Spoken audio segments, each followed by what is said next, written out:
Hello there, a very good evening and welcome to another edition of Face to Face. We're in the run-up to a very crucial election here in Sri Lanka, an election that will determine the future of the country, an election that the people have been waiting for since the Aragalaya ousted a sitting president here in Sri Lanka and threw out an entire government, and subsequently an interim president took over, and we've been running under that president for so long. So people have been really waiting for this election. But then the next question that comes up is, what now?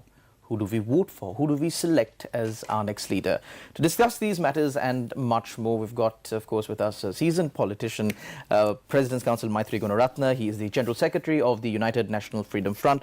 A very good evening, sir, and welcome to the show. Thank you very much, Alan. So starting off, Mr. Gunaratne, now your party has usually been supporting a major political party like some of the other minor political parties. There have been instances where you have contested alone as a separate party, but more often than not, usually what we see in the political scene here in Sri Lanka is that there are two major political parties now, that the lines are a bit blurred because there have been breakaway factions from these major political parties, but usually the minor political parties affiliate themselves with one of these major political parties. So what's your strategy this time around, and why have you chosen whichever course of action? Yeah, Chalan, the issue with the voter is they are not certain whom they are going to vote out of these present people who are in power. Okay.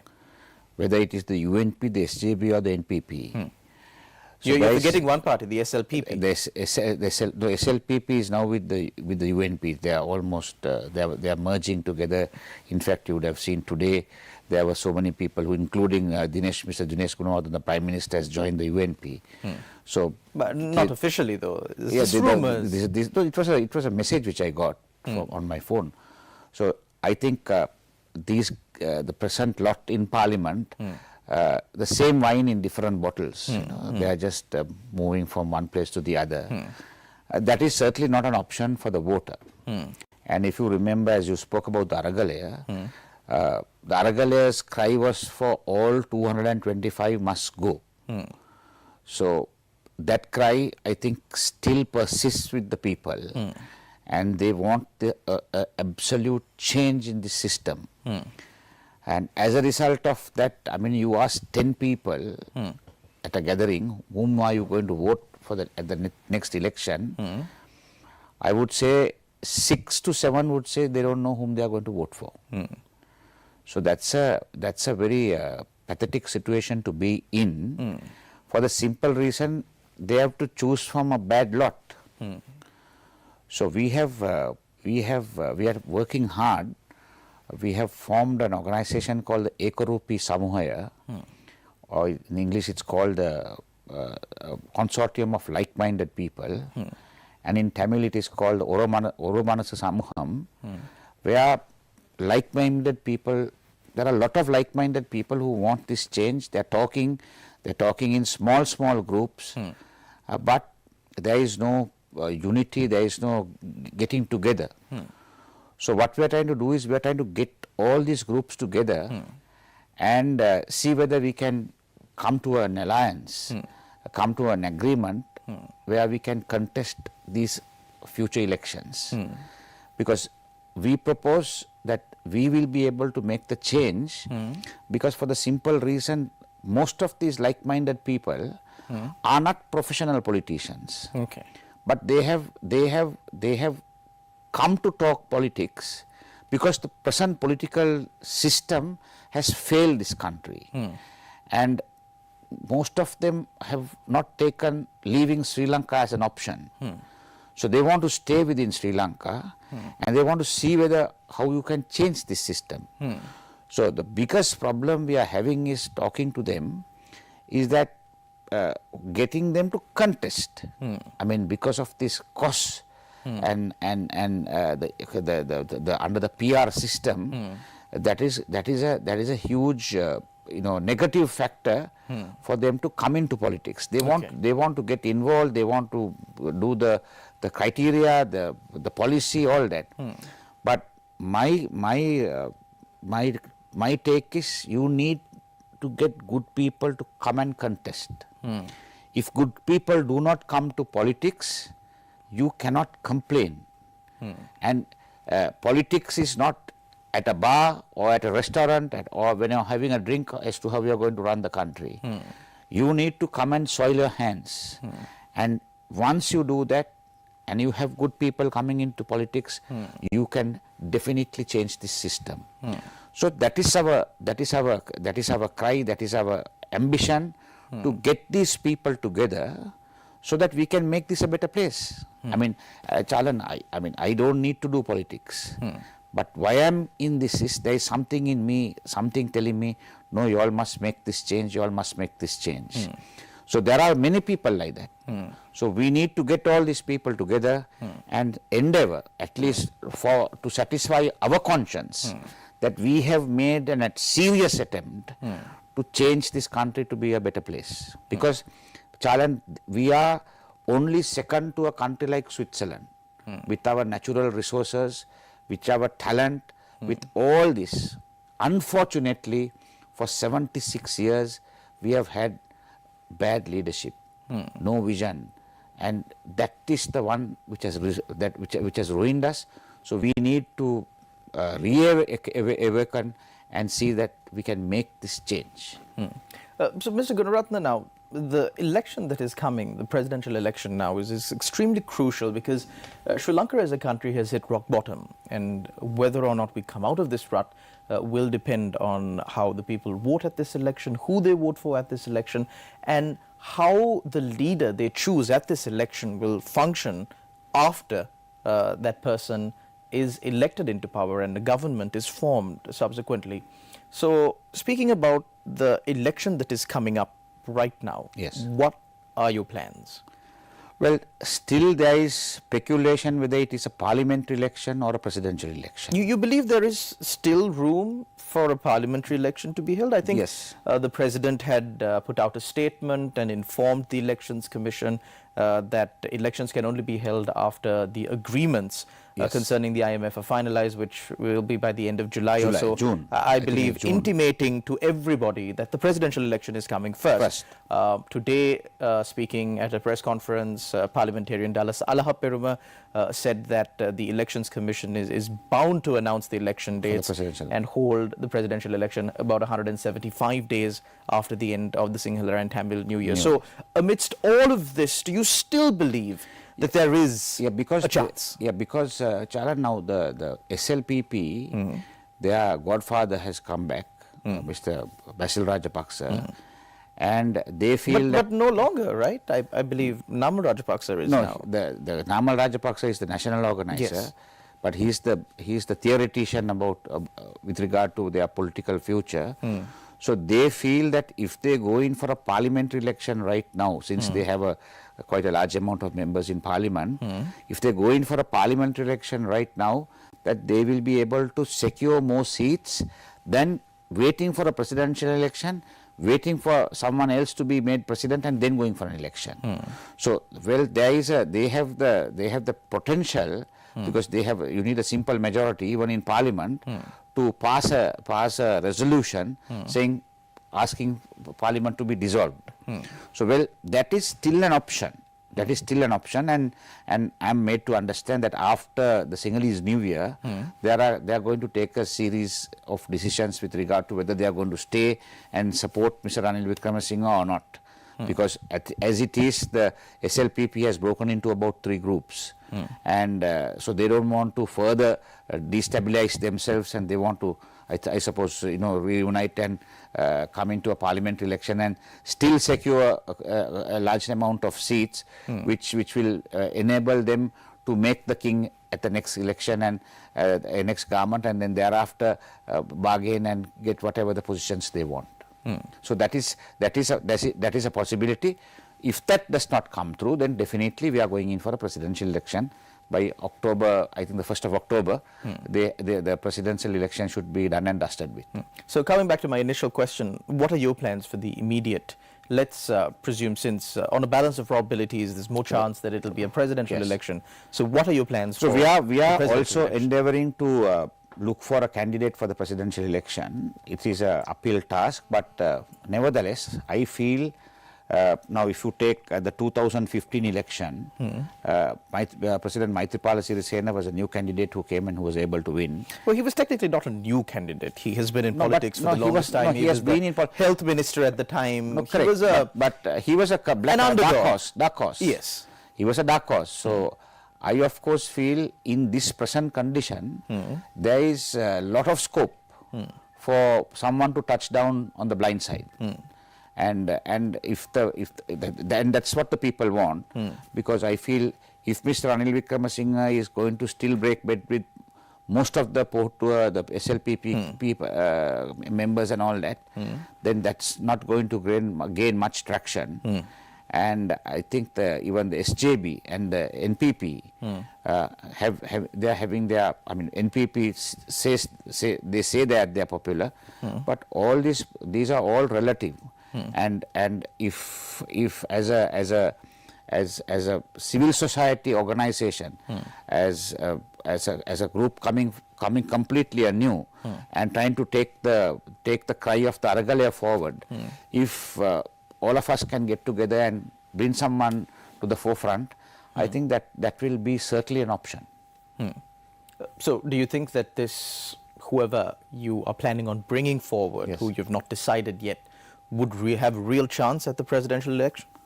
Well, it is an election which is based on various ethnic voting. Whether you can win the confidence of the Tamil votes, the Muslim votes, and bulk of the Sinhalese votes. So it is all done. It is all with confidence as to how confident are they going to be. Those communities going to be with this so-called proposed candidate whom we are trying to bring forward. So if that candidate can inspire that confidence in the people, I suppose, as opposed to the ones who are running, the hot favorites, this can make a huge difference. So, Mr. Gunaratne, you yourself have aligned yourself with these major political parties at some point in your political career. Yes. Why do you think that doesn't really work? Was it the policies? Was it the implementation? Why have you now completely just disregarded them and said, no, we can't do it with you, we need something fresh? Charan, if I may clarify your question, what you're asking is why, having been in a political party, why have you left and yes, having been affiliated to these major political parties, I was affiliated, why have you just... I was affiliated to the UNP. I was been elected in the UNP for 15 years, and what happened was, inside the UNP there was no inter-party democracy, and any kind of constructive criticism was taken as, if you are not with me or against me. So now that was one major problem in the UNP led by Mr. Ranil Wickremesinghe. And if you remember, from the time he took up leadership of the UNP, there was a mass exodus of people leaving the UNP and joining various other political parties. That is because there was he was not willing to listen, he was not willing to change his ways. And when I was one of the people in 2010, I said, the way you are going, if you go, you are going to bring the UNP to rock bottom. And in 2020, in the parliamentary election, ultimately the UNP got only one seat.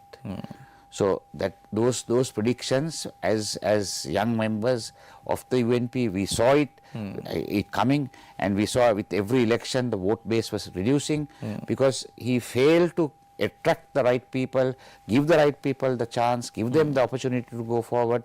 So as a result of that challenge, we had no option. I mean, not that we left the UNP. With the UNP, due to the fights, due to the suggestions, due to all that, we were removed. We were sacked from the UNP, and no nominations were granted. So there is a lot of power with the party leadership, and he decides who runs. He decides who is not going to run. So then in 2015, when I was due for re-election, I was denied nominations. But I mean, although there was many invitations for me to join the SLPP at that time, President Mahinda Rajapaksa. I chose not because I thought, this is the way forward, and I chose not to join any other political party. And then in 2018, because we have been working as a political group, as a political force, I registered my political party, United National Freedom Front. Yes. And within 2 weeks we contested, and we were able to get 30 members of the local government bodies. So I think that was a very, very great victory as a new political party. And then thereafter in 2019, when President Gotabaya Rajapaksa was voted in president, and we knew that this family bandism is going to start. And at that time, we all worked together and thought parliamentary election, 2/3 majority should not go to the SLPP. So due to that, we got into an alliance with the SJB and didn't want this 2/3 to go. But unfortunately, what happened was, if you remember, the Muslim members who are representing the Muslim parties, they defected, and they gave them that much needed 2/3 majority. Otherwise, Gotabaya Rajapaksa would have been in power, and the country would have never come upon these problems we are faced with today. Due to these defections and giving absolute power to the government, we have really shot ourselves in our foot. And these are the things which we need to stop. So having done that, even in the SJB, now I find, So SJB claims that they have the real essence of the United National Party. They say that they are the true UNPers. Sajith Premadasa and Ranil Wickremesinghe are two sides of the same coin. It's when it comes to listening and implementing, it's the same problem. Because I have worked very closely with Mr. Sajith Premadasa, and I have seen he also does not listen. So ultimately, you can see what is going to happen with him, because from what I know, all my friends are still in the SJB, and they are very upset and cut up of what is happening, because you can see these guys are from one side jumping to the other, and automatically when you go there, you get special and preferential treatment, and the guys who have been struggling to keep the SJB alive are now being pushed backwards, and new faces are getting new places. So these are things which are creating a lot of disenchantment in the SJB as well. So speaking of all the major political parties in Sri Lanka really going through massive turmoil, the Sri Lanka Freedom Party is almost no more. What do you think these issues will come and ultimately they will go down to zero, and they can be built up. Even the UNP now that has happened, and now again the UNP I suppose is gaining a little momentum. Not to win an election, but certainly to improve their vote base from what they got in 2019. 2020. It was 2020. Definitely they will. So that this happens, Chalan, because I of course feel that even President Sirisena, even President Mahinda Rajapaksa, after they have finished their term, they have gone to the zenith of their political ambitions of becoming the president of this country. President Mahinda Rajapaksa, twice president, and they should retire and play a secondary role thereafter. But they don't seem to be wanting to leave the political the game or the ring. They are forcing themselves to come back. And there again, there is no opportunity for aspiring leaders to emerge there. So when that happens, there is disenchantment. When that happens, people are not happy. They want to. There is chaos. So that is the chaos which the SLFP is facing now. So what has to happen is, after your time is done, after you have served your term, and being the president of this country, Chalan, is a great achievement. It's a great achievement. Only one person in this 22 million is able to do that. So once you have got to that place and you have served your term, you must call it a day. You can see people like Barack Obama. Bill Clinton. I mean, they are so magnanimous. They have served their term. They have served 2 terms. And they are leading lives of normal citizens. You can see them. I see them.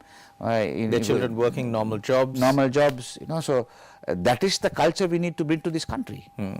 But do you think that these cultures, these systems within parties can be brought about by constitutions, by rules, laws? Do you think that is the better way? Because it can be done 2 ways. You can either self-impose these by conventions and by practice and act in such a way where once you held the position of president, you retire, because there was no rule as such, but that was the culture, and then the culture changed with President Mahinda Rajapaksa. So what do you think is more effective, bringing in rules saying that, you know, once you become president, you can no longer hold leadership of the party, you need to retire, you know, and give way to better leadership or new leadership?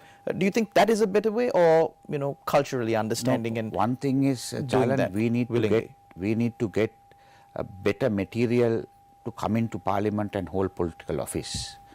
The material is of very poor quality, and I think that is why we are today named as a bankrupt country. So we need to get, as I always say, good people must come into politics. Even Mr. Lee Kuan Yew of Singapore, he also always insisted that if good people who can contribute to this country don't come and help, then of course it's going to be a Herculean task. And so when they don't come, obviously these guys who have become president think they are indispensable. They think that they are always wanted. And the other thing is, Chalan, there is so much of corruption which they have perpetrated, and they have benefited personally. They don't want to let it go. And the other thing is, the corruption during the Mahinda Rajapaksa regime, the net was getting wider and wider with every passing month. So more and more people were corrupt. More and more people made money from illegal ways. So more and more people wanted him to stay because of their source of income. Source of income would have been taken away. So these are the issues. So what we need is, I think, more than laws and systems, we need good men. We need independent, we need men who love the country, who are patriotic, who want to do something for the country. And other thing is, Chalan, it is all about passion. You have to be passionately wanting to do something for the country. Otherwise, I mean, you would know manifestos. We have had manifestos and manifestos all along our 76 years. I mean, if 10% of those manifestos were implemented, this would have been a Switzerland. Right? But unfortunately, those manifestos were a joke. They were just given to hoodwink the people. But all what we didn't have was politicians with passion to take this country and to deliver on those manifestos. Therefore, that is why I am repeating myself, if good people don't come into this game and take over this country, we cannot see the change we expect.